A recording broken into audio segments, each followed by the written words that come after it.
Bones tardes, jo sóc la presidenta de l'Associació de Veïns i Amics del Passeig Sant Joan i estem aquí justament per demanar que es pugui rehabilitar i posar en condicions el tram d'indústria a Còrsega de la part de jocs infantils, perquè estan una mica malament i estan vells i aleshores que aquest mobiliari es renovi.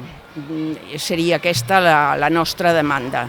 I aleshores que siguin jocs per nens una mica, no petits, que d'això ja n'hi ha, però que siguin per uns nens, jo què sé, de 9, 10 anys, que puguin disfrutar allà bé al Passeig Sant Joan.